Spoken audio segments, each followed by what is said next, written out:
السلام علیکم سامعین، 30 رمضان المبارک اور 20 مارچ ہے۔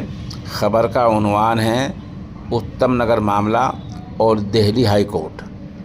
دہلی ہائی کورٹ نے دہلی کے اتم نگر میں ہولی کے دوران ایک قتل کے بعد پیدا ہونے والی فرقے وارانہ کشیدگی کے مد نظر سخت موقف اپنایا ہے۔ عدالت نے پولیس اور سول انتظامیہ کو ہدایت دی ہے کہ وہ عید اور رام نومی کے دوران امن و امان کو برقرار رکھنے کے لیے مناسب انتظامات کریں اور کسی بھی انتقام کے تشدد کو روکیں۔ دہلی کے اتم نگر علاقے میں ہولی کے دوران تشدد اور ایک نوجوان کی موت کے بعد کشیدگی عروج پر پہنچ گئی ہے۔ اب خون کی ہولی جیسے نعرے اور عید الفطر پر فرقے وارانہ تشدد کے خدشے کے درمیان دہلی ہائی کورٹ نے دہلی پولیس اور انتظامیہ کو سخت ہدایت جاری کی ہے۔ عدالت نے کہا کہ عید پرامن اور وقار کے ساتھ منایا جائے اور کوئی بھی فرد یا گروہ ایسی کارروائی میں ملوث نہ ہو پائے جس سے صورتحال مزید خراب ہو۔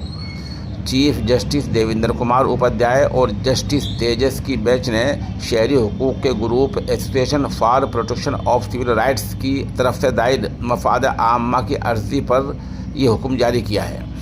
عدالت نے واضح کیا کہ رام نومی تک اتم نگر میں پولیس انتظامات اور سیکورٹی برقرار رہے گی۔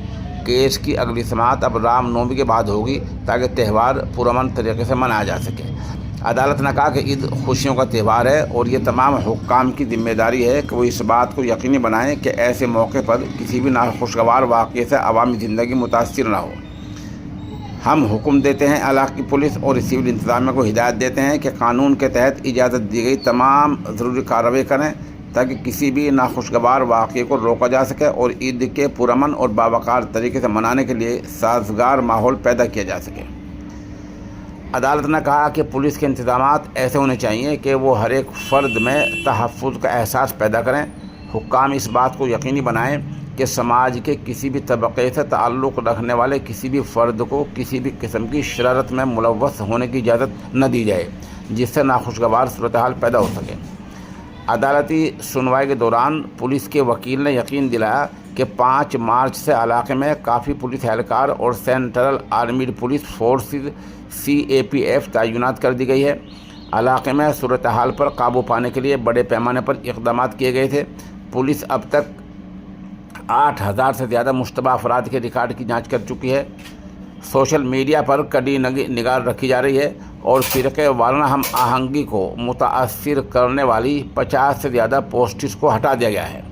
پولیس نے اطلاع دی ہے کہ ہولی کے دوران 2 پڑوسی خاندانوں کے درمیان پرانے جھگڑے سے پیدا ہونے والے قتل کے معاملے میں ایک نابالغ سمیت کئی لوگوں کو پہلے گرفتار کیا جا چکا ہے۔